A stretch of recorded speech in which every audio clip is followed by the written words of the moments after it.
Love you बच्चों, welcome back to our YouTube channel Rahul sir bio Trivedi. तो बच्चों, नया चैप्टर स्टार्ट हुआ है, cell the unit of life, कोशिका जीवन की इकाई। आज हम लोग उसी में डीपीपी करेंगे। चलिए एमसीक्यू करते रहिए और डॉक्टर बनने की तैयारी जारी रखिए। आज का पहला सवाल आपकी स्क्रीन पर ये रहा। पहला सवाल कह रहा है, unicellular organisms to capable of independent existence performing the essential function of life both A and B does not ensure independent livings. एक कोशिकीय जंतु जो होते हैं वो सक्षम हैं स्वतंत्र रूप से जीवन जीने के लिए। जीवन की जितनी भी क्रियाएं हैं वो सारी की क्रियाएं उसी कोशिका में पूरी होती हैं। पहला और दूसरा दोनों स्टेटमेंट सही हैं। और चौथा ऑप्शन है डस नॉट इंश्योर इंडिपेंडेंट लिविंग। ये स्वतंत्रता पूर्वक जी सकते हैं, इसके बारे में कोई जानकारी नहीं है। यहां पर बात की जा रही है एनसीईआरटी की एक लाइन की। ध्यान दीजिए, जैसे यहां पर हम बात करें कि जैसे ये अमीबा है। अब ये अमीबा यूनिसेलुलर है। ये अमीबा यूनिसेलुलर है, आप सभी को ये बात पता है। तो क्या ये अकेले रह सकता है? जी हां। अगर जी हां तो पहली बात इसकी राइट हो। अब बात आती है सेकंड ऑप्शन की।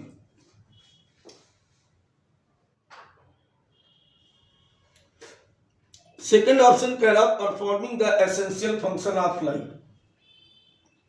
बिल्कुल सही बात है, क्योंकि इसी एक सेल के द्वारा या इसी एक सेल में जीवन की सभी प्रकार की क्रियाएं इसमें कंप्लीट होती।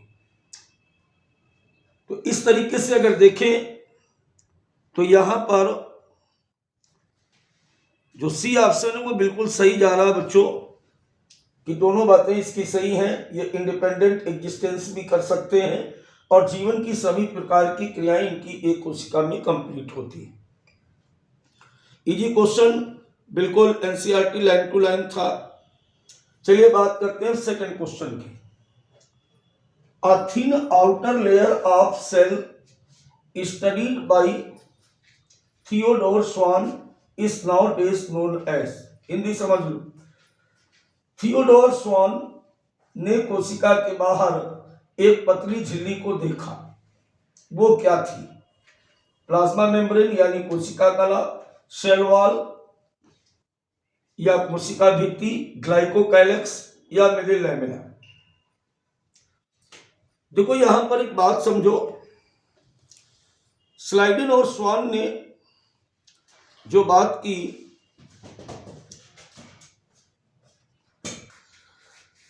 तो जैसे कि सेकंड क्वेश्चन की बात चल रही है कि थियोडोर ने या स्वान साहब ने क्या देखा। देखो यहां पर दो बातें थी। ये सेल थ्योरी की बात है, एनसीईआरटी लेके बैठा करो, मैंने पहले भी कई बार बोला है आपसे। स्लाइडन और स्वान ने दोनों ने मिलकर के कोशिका सिद्धांत दिया। स्लाइडन ने कहा कि सभी प्लांट बॉडी बहुत सारी कोशिकाओं से मिलकर के बने होते हैं। स्वान एक जूलॉजिस्ट थे, उन्होंने ये कहा कि सभी प्रकार के सजीवों का शरीर भिन्न प्रकार की कोशिकाओं से मिलकर के बना होता है। साथ ही साथ ये सेंटेंस भी बोला जो ये लिखा हुआ है। क्या लिखा हुआ है? कि सभी कोशिकाओं के बाहर एक झिल्ली नुमा रचना पाई जाती है और उस पाई जाने वाली झिल्ली नुमा रचना को हम प्लाज्मा मेम्ब्रेन कहते हैं। बात करते हैं आज के तीसरे क्वेश्चन की।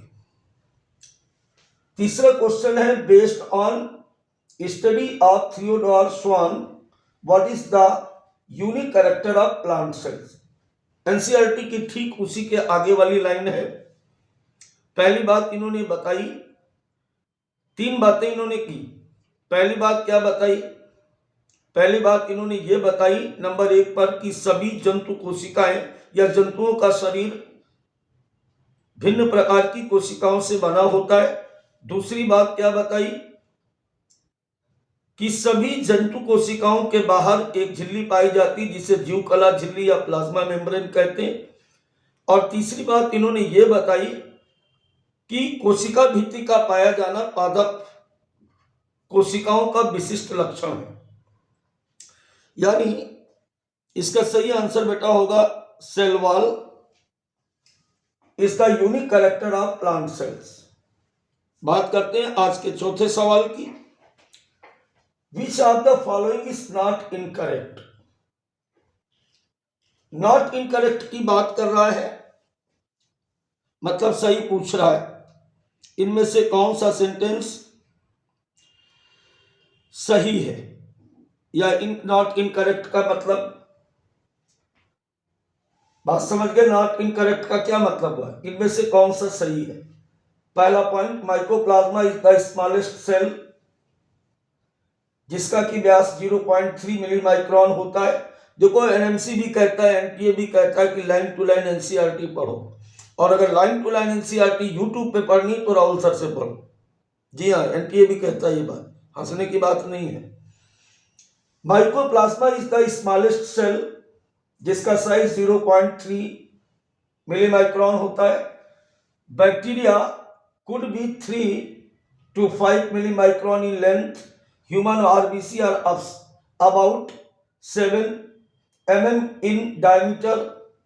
Cell shape is independent of their work they perform. ऊपर वाली तीनों लाइनें अगर आप बुक पढ़ते हैं तो आपको पता चल गया होगा कि इसका आंसर सही क्या है। इसका सही आंसर है डी। अब डी क्यों है? एनसीईआरटी ने यहां पे क्या लिखा? उसने लिखा कि cell shape is independent of their work they perform. Independent नहीं, डिपेंडेंट लिखा हुआ पे। यहां पर ये इन वाला जो मामला है ये गड़बड़ है।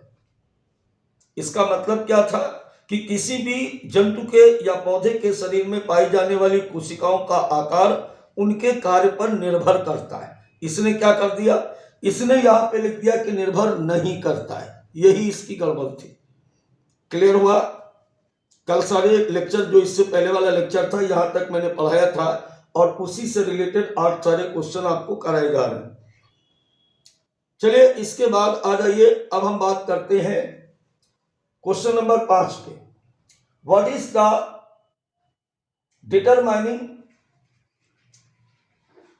डिटरमिनेटिंग boundary around a human cheek sales?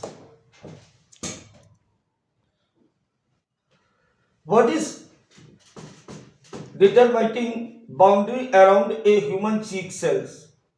अब इस क्वेश्चन को घुमाया गया सेल वॉल, इंक्लूजन्स बॉडी, मीजोसोम्स और क्रोमेटोफोर्स।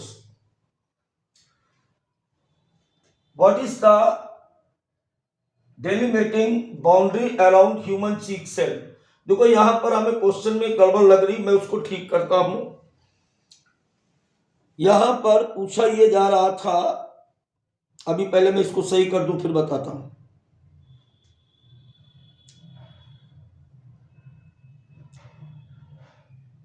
अब ये सही हो गया।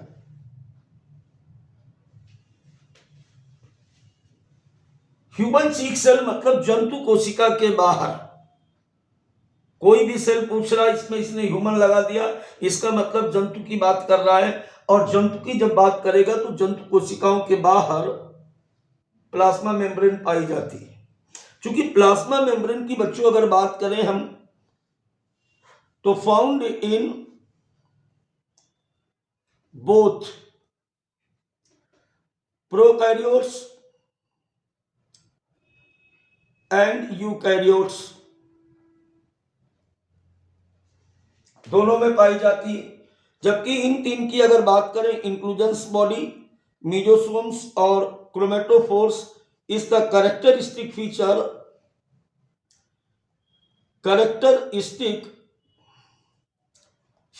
Of prokaryotes. अब ह्यूमन प्रोकैरियोट्स तो है नहीं, यूकैरियोट्स से, पहली बात।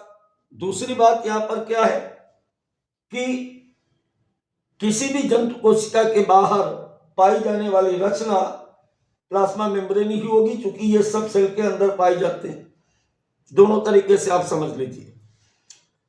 तो इसका सही आंसर था बेटा पहला। चलिए क्वेश्चन नंबर 6 की बात करते हैं अब हम। Which of the following is the essential in folding of cell membrane? Cell membrane of prokaryotes, थोड़ा सा और सरल कर दिया मैंने। इनमें से ऐसी कौन सी रचना है जो कोशिका झिल्ली के फोल्डिंग से बनती है? इंक्लूजन्स बॉडी, मीजोसोम्स, क्रोमेटोफोर्स और प्लाज्मिड। चलिए यहां पर हम मान लेते हैं कि जैसे एक ये प्रोकैरियोटिक सेल है, इसमें सबसे बाहर की तरफ ये सेल वॉल है और इसके बाद इसके अंदर ये प्लाज्मा मेम्ब्रेन है और ये प्लाज्मा मेम्ब्रेन इस प्रकार से ऐसे ऐसे ये इनफोल्डिंग्स होके बन रही है ऐसे। और इस इनफोल्डिंग्स को क्या बोलते हैं? इसे बोलते हैं मीसोसोम। क्लियर हुआ? इंक्लूजन्स बॉडी इसके अंदर ये पाए जाते हैं, क्रोमेटोफोर्स इसके अंदर पाए जाएंगे, क्रोमेटोफोर्स इसके अंदर पाए जाएंगे। प्लाज्मिड जो होगा वो बेटा मेन डीएनए के चारों तरफ ऐसे पाया जाएगा। क्लियर हो गई बात? पूरी बात समझ में आ गई? ये लाल वाले इंक्लूजन्स बॉडी यानी साइटोप्लाज्म में होते हैं, क्रोमेटोफोर्स साइटोप्लाज्म में होते हैं। ये मेन डीएनए के चारों तरफ पाई जाने वाली रचनाएं प्लाज्मिड होती हैं। ये प्लाज्मिड है, ये प्लाज्मिड हो गया, ये डीएनए हो गया, ये क्रोमेटोफोर हो गए, ये क्रोमेटोफोर हो गए। तो यहां पर जो मेन बात थी कि कोशिका झिल्ली या which of the following is the essential in folding of cell membrane. Cell membrane के फोल्डिंग से कौन बनता है? तो सेल मेम्ब्रेन यहां पर कौन है? सेल मेम्ब्रेन बेटा ये है, ये सेल मेम्ब्रेन है। इसकी फोल्डिंग से क्या बन रहा है? इसकी फोल्डिंग से बनता है मीसोसोम। क्या बन रहा है? मीसोसोम बनता है। सही आंसर क्या होगा इसका? बी, यानी मीसोसोम्स। क्लियर हो गई बात? बात करते हैं बेटा क्वेश्चन नंबर 7 की। क्वेश्चन नंबर 7 हमारा है कि the prokaryotic cell respond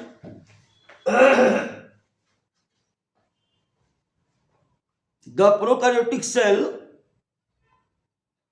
presented by prokaryotic cell represented by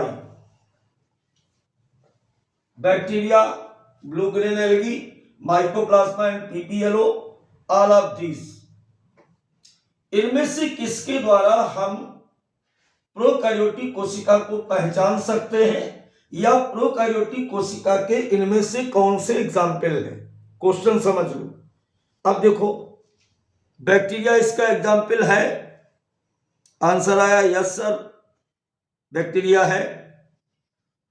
नीले हरे शैवाल ब्लू ग्रीन एल्गी है, माइकोप्लाज्मा पीपीएलओ है।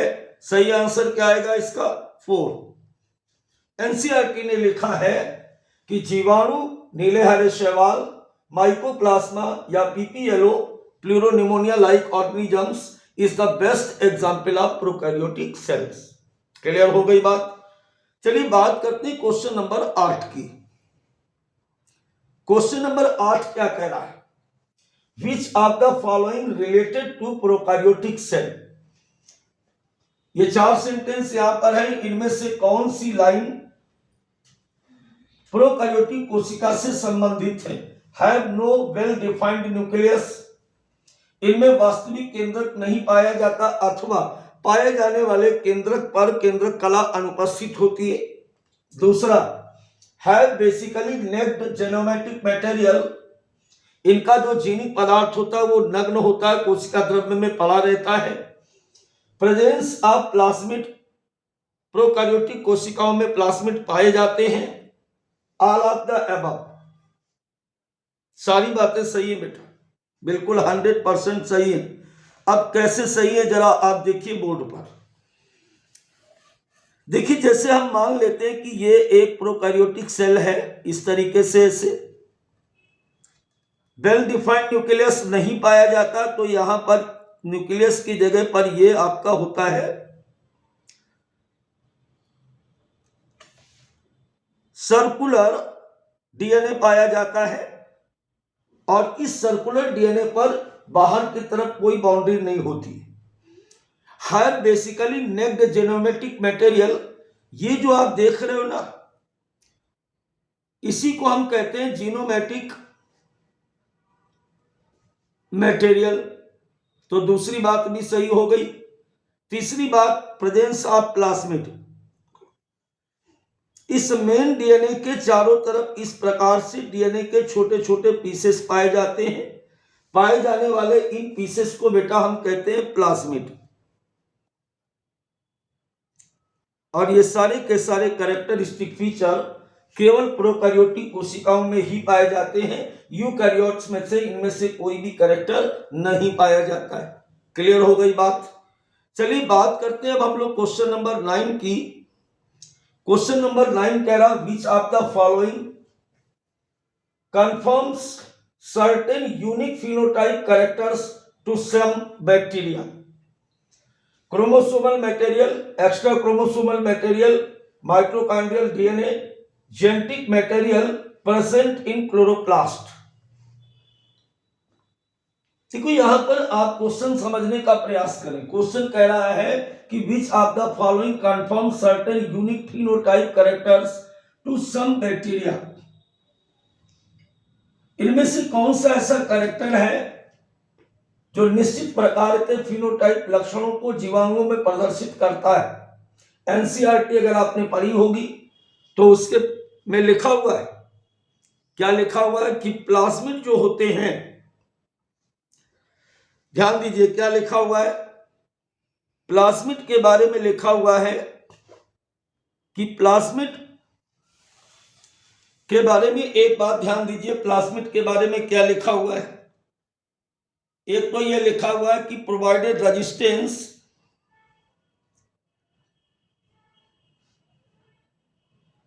Again antibiotics, again antibiotics. और दूसरी बात जो ये लाइन लिखी ना सेकेंड नंबर पे, क्या क्या लिखा है कि यूनिक फिनोटाइप कैरेक्टर्स को भी ये शो करते हैं। So unique phenotype characters.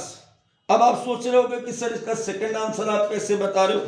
ये जो एक्स्ट्रा क्रोमोसोमल मटेरियल है इसी को हम कहते हैं प्लाज्मिड, इसको हम कहते हैं maternal chromosome, maternal chromosome.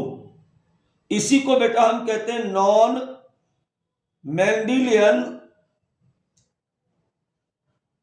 Chromosome. फिर कभी हम बताएंगे क्यों सब ये बोलते हैं, लेकिन ये ध्यान रखो आप यहां पर, अगर जिस बच्चे को ये बात पता थी कि एक्स्ट्रा क्रोमोसोमल मटेरियल ही प्लाज्मिड होता है, वही इस क्वेश्चन को कर पाएगा। चलिए बात करते हैं क्वेश्चन नंबर 10 की। How many of the following statement are not true. इनमें से कौन सा कथन सही नहीं है। All cell have membrane bound nuclei and nucleolus. सभी कोशिकाओं में केंद्रक कला युक्त केंद्रक पाया नहीं जाता है। All cell have membrane bound nuclei and nucleolus. सभी कोशिकाओं में केंद्रक कला और केंद्रिका युक्त केंद्रक पाया जाता है। दूसरा, न्यूक्लियस कंटेन द क्रोमोसोम। केंद्रक में गुणसूत्र पाए जाते हैं। DNA is the genetic material. DNA एक आनुवंशिक पदार्थ है। Cytoplasm is the main area of cellular activities in plant and animal cells. कोशिका द्रव्य सभी प्रकार की कोशिकाओं में कोशिकीय क्रियाओं का केंद्र है। देखिए यहां पर जो गलती हो रही है पूछा क्या गया, नॉट ट्रू। यहां पर नॉट ट्रू वाली बात क्या है पता तुम्हें, पहला इसका गलत है। अब पहला गलत क्या है, ये क्या लिख रहा है कि all cell have membrane bound nuclei and nucleolus. अब इसमें गलत क्या है, ऑल सेल में नहीं है। प्रोकैरियोट्स में बेटा, प्रोकैरियोट्स की अगर बात करोगे तो प्रोकैरियोट्स में न्यूक्लियस में क्या क्या नहीं पाया, न्यूक्लियस में एब्सेंट है न्यूक्लियर मेम्ब्रेन और न्यूक्लियोलस। तो यहां पर इसने अगर ऑल सेल्स की जगह लिखा होता ऑल यूकैरियोट सेल्स तो ये बात सही होती। अब ये बात इसलिए गलत हो गई, इसने लिख दिया कि सभी में ऐसा होता है। सभी में कैसे हो जाएगा, प्रोकैरियोट्स में तो होता ही नहीं है। इसलिए बेटा इसका सही आंसर होगा ओनली फर्स्ट। क्लियर हो गई बात। चलिए बात करते हैं क्वेश्चन नंबर 11 की। क्वेश्चन नंबर 11 कह रहा है कि besides the nucleus, beside the nucleus the cell have other membrane bound distinct structure। केंद्रक के अतिरिक्त वो कौन सी कोशिका है जिसमें सभी प्रकार के यानी केंद्रक के अतिरिक्त अन्य प्रकार के झिल्ली युक्त कोशिकांग पाए जाते हैं। तो झिल्ली युक्त कोशिकांग पाया जाना यूकैरियोटिक का कैरेक्टर है, प्रोकैरियोटिक का कैरेक्टर नहीं है। अपन इससे पहले वाले क्वेश्चन में पढ़ चुके। चलिए बात करते हैं अब हम लोग क्वेश्चन नंबर नेक्स्ट की। क्वेश्चन नंबर नेक्स्ट कह रहा है what is the non membranous organelles present in both eukaryotic as well as prokaryotic cell. कभी भी ये क्वेश्चन आए आंख बंद करके राइबोसोम लगा दो। राइबोसोम ये एक ऐसी रचना है जो प्रोकैरियोटिक यूकैरियोटिक दोनों में होती, दूसरा होता ही नहीं, दूसरा होता ही नहीं है, इस बात को ध्यान रखना। राइबोसोम ओनली एकमात्र ऐसा नॉन मेम्ब्रेनस स्ट्रक्चर है जो प्रोकैरियोट यूकैरियोट्स में पाया जाता है। बस अंतर यह है कि वहां पर यानी यूकैरियोट्स में 70s और 80s दोनों मिलते हैं, जबकि प्रोकैरियोट में केवल 70s मिलता है। अगले क्वेश्चन की बात करें, क्वेश्चन नंबर 13 की। Animal cell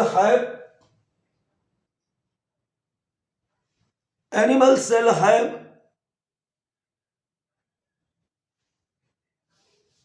another non-membranous organelles known as।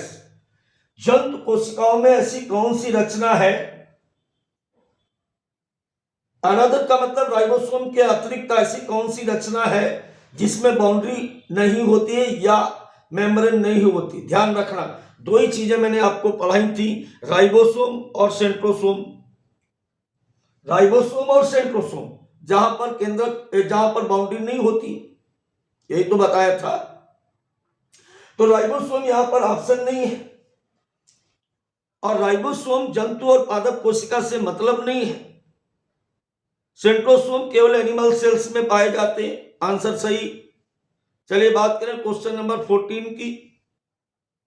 A special form of cell membrane which is the characteristic of prokaryotes is plasmid, cell wall, cell membrane, mesosome। अभी थोड़ी देर पहले ऐसा ही एक क्वेश्चन कराया था कि प्रोकैरियोट्स में पाई जाने वाली जो सेल मेम्ब्रेन होती है, उस सेल मेम्ब्रेन इस प्रकार से ऐसे फोल्ड होकर के एक रचना बनाती है और इसे मीसोसोम कहते हैं। इसे क्या कहते हैं, मीसोसोम कहते हैं। सही आंसर डी हो जाएगा। अगली बात करते हैं 15 नंबर की। Which of the following is membraneless body other than ribosome। फिर वही क्वेश्चन दोबारा आ गया। Inclusions body, mesosome, chromatophores, plasmid.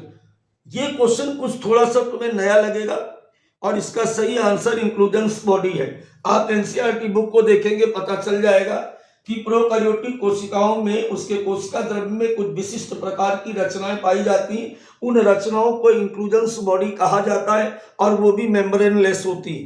तो बातें अब आपको याद रखनी 3, राइबोसोम मेम्ब्रेनलेस, सेंट्रोसोम मेम्ब्रेनलेस, और तीसरा क्या बताया गया अभी आपको कि inclusions body of the prokaryotes is also membraneless.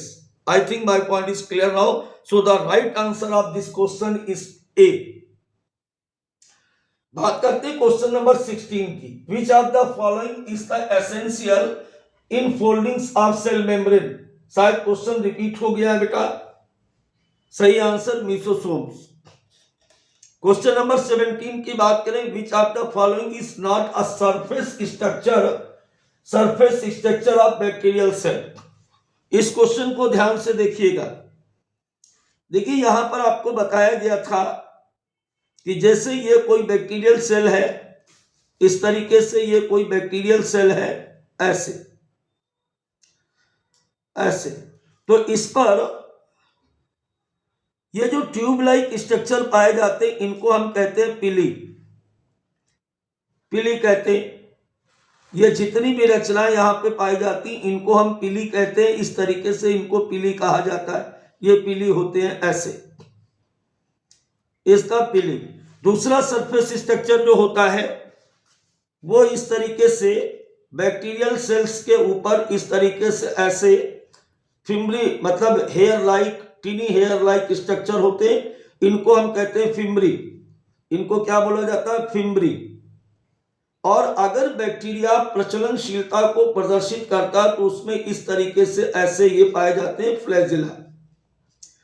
तो बेटा 3 ऐसी रचनाएं हैं जो जीवाणु कोशिकाओं की सतह पर पाई जाती हैं. इंक्लूजन्स बॉडी की बात करें तो इंक्लूजन्स बॉडी कहां पे है? इंक्लूजन्स बॉडी यहां पे दिखाई देगी आपको, इस जगह पे यहां पर ये दिखाई देती. समझ में आ गई बात पूरी? इंक्लूजन्स बॉडी कहां? यहां पे दिखती है अंदर. ये सरफेस पे नहीं है, ये साइटोप्लाज्म में है. तो सही आंसर क्या है? दिस इंक्लूजन्स बॉडी सरफेस पे नहीं पाई जाती. कहां पाई जाती बेटा? ये पाई जाती है हमेशा साइटोप्लाज्म में. ये कहां पाई जाती? साइटोप्लाज्म में पाई जाती. क्वेश्चन नंबर 18 की अगर बात करेंगे अब, तो what is the sequence of cell envelope in most of the prokaryotic cell outer to inner? Glycocalyx, cell membrane, cell wall, cell membrane, cell wall, glycocalyx, cell wall, glycocalyx, cell membrane, glycocalyx, cell wall और cell membrane. ध्यान दीजिए, जब कल पढ़ाया जा रहा था आपको, सॉरी अभी नहीं इसको बताया, शायद इस लेक्चर में 2024 में नहीं कराया, कल इसकी क्लास होगी, अभी केवल यहां पे देख लें. जैसे बैक्टीरियल सेल की बात करोगे तो बैक्टीरियल सेल में भी 2 प्रकार की रचनाएं हैं. एक होता है बेटा सेल इनवेलप और दूसरा होता है साइटोप्लाज्म. इसमें अगर बात करें हम बाहर से अंदर की ओर जाने की, तो बाहर से अंदर की ओर जब जाओगे तो सबसे पहले मिलेगा ग्लाइकोकाइलेक्स, फिर मिलेगा सेल वॉल और फिर मिलेगा प्लाज्मा मेम्ब्रेन. इस सीक्वेंस में कोई आंसर आपको दिख रहा है? तो सबसे पहले ग्लाइकोकाइलेक्स, फिर इसके बाद सेल मेम्ब्रेन आ गई, इसका मतलब ये गलत है. सबसे पहले ग्लाइकोकाइलेक्स, फिर क्या है? सेल वॉल, फिर क्या है? Plasma membrane. राइट आंसर क्या हो जाएगा इसका? 4. क्वेश्चन नंबर 19 की अगर बात करें, बहुत प्यारा क्वेश्चन है, फिर वहीं से लिया गया जहां से पहला क्वेश्चन लिया गया. क्वेश्चन कह रहा था prokaryotic cell have a single protective unit made up of.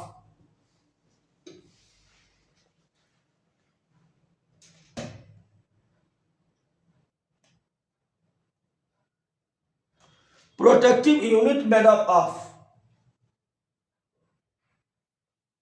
Prokaryotic कोशिकाओं में एक स्तर पाया जाता है जो सुरक्षा प्रदान करता है, वो बना होता है.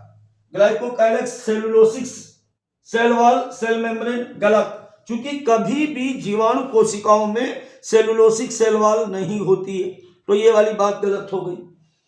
Peptidoglycan, cell wall, cell membrane और ग्लाइकोकाइलेक्स, ये मामला सही लग रहा है मेरे को, लेकिन आगे वाले ऑप्शन भी पढ़ लें. काइटिनस सेल वॉल गलत. काइटिनस सेल वॉल किसका कैरेक्टर है? फंजाई का. फिर सिल्कस सेल वॉल डायटम्स का कैरेक्टर है, डायटोमेसियस अर्थ, याद आ गया होगा. Siliceous cell wall presence in the diatoms. तो बेटा ये वाली बातें, ये भी गलत था, ये भी गलत था. एक केवल प्रोटेक्टिव लेयर जो होती है वो पेप्टिडोग्लाइकान की बनी हुई सेल वॉल और सेल मेम्ब्रेन और ग्लाइकोकैलेक्स पाया जाता है, बैक्टीरिया का कैरेक्टर है। चलिए आज के आखिरी सवाल यानी क्वेश्चन नंबर 20 की बात करें। How many statement are correct, इनमें से कितने कथन सही है? Glycocalyx is outer most layer, सही है। All 3 layer have same function, गलत लग रहा मेरे को। Bacteria can be classified on the basis of difference in the cell envelope. Bacteria can be classified on the basis of response to the staining procedure. देखो यहां पर एक बात को समझो, क्या कह रहा, how many statement are correct, इनमें से कितने कथन सही हैं? तो ग्लाइकोकैलेक्स जो है वो सबसे बाहरी लेयर, बिल्कुल सही है। All 3 layer have same function, बिल्कुल सही लग रहा है, क्योंकि सभी मिलाकर के हमें क्या दे रहे हैं, प्रोटेक्शन दे रहे हैं। यहां पर इसका मतलब ये निकालेंगे, इसका मतलब क्या निकालेंगे कि प्रोटेक्टिव है, ये प्रोटेक्टिव है। Bacteria can be classified on the basis of difference in the cell envelope, cell envelope के आधार पर इनको बांटा जा सकता है, बिल्कुल सही है, क्योंकि किसी किसी में ग्लाइकोकैलेक्स है, किसी में नहीं है। और ग्राम स्टेनिंग के आधार पर हम gram positive gram negative bacteria को बांट सकते हैं। आंसर क्या आ जाएगा इसका? 4। तो बच्चों कल फिर मिलेंगे लाइन टू लाइन एनसीईआरटी के साथ। अभी का क्लास यहीं पे समाप्त होता है। अगर आप पहली बार आए हैं तो आप खुद भी जुड़े और अपने साथियों को भी जोड़े और मेडिकल कॉलेज की तरफ बढ़ने का प्रयास करें, क्योंकि अपना स्लोगन है क्या कि जो एमसीक्यू करेगा वही डॉक्टर बनेगा।